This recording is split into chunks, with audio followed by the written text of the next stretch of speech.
Assalamualaikum warahmatullahi wabarakatuh. Nama saya Ahmad Fauzan Farida dari kelas 11 IPA 4 dan saya akan menjelaskan tentang sejarah Eropa. Sejarah Eropa dimulai dari sejak manusia pertama menghuni daratan Eropa pada zaman prasejarah hingga saat ini.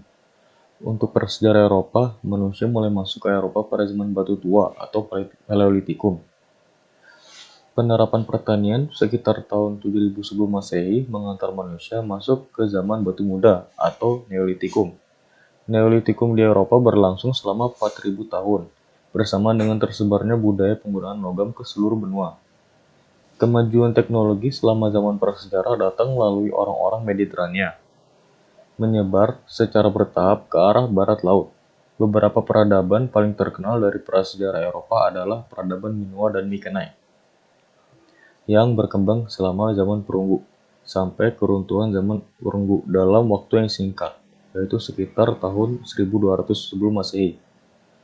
Periode dalam sejarah Eropa yang dikenal sebagai era klasik dimulai dengan munculnya negara kota Yunani kuno.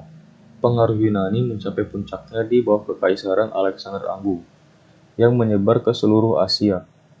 Eropa Utara dan Barat didominasi oleh kebudayaan Laten, pendahulu bangsa Celt. Roma, sebuah negara kota kecil secara tradisional berdiri pada tahun 753 sebelum Masehi, kemudian tumbuh menjadi Republik Romawi pada 509 sebelum Masehi, dan kemudian menggantikan kebudayaan Yunani sebagai peradaban Mediterania dominan. Peristiwa-peristiwa pada masa pemerintahan Julius Caesar mendorong reorganisasi Republik Romawi menjadi Kekaisaran Romawi.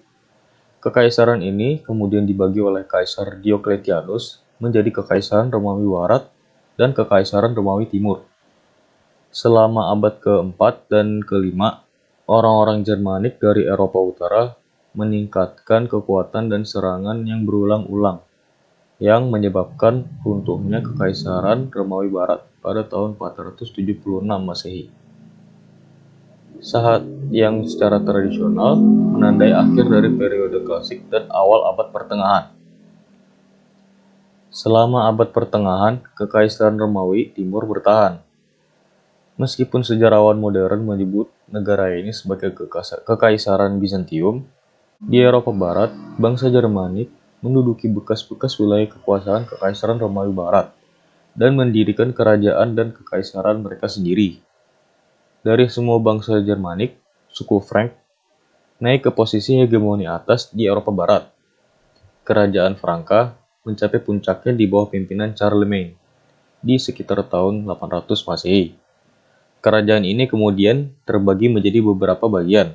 Franka Barat akan berevolusi menjadi kerajaan Prancis, sementara Franka Timur akan berevolusi menjadi Kekaisaran Romawi Suci, cikal bakal Jerman modern.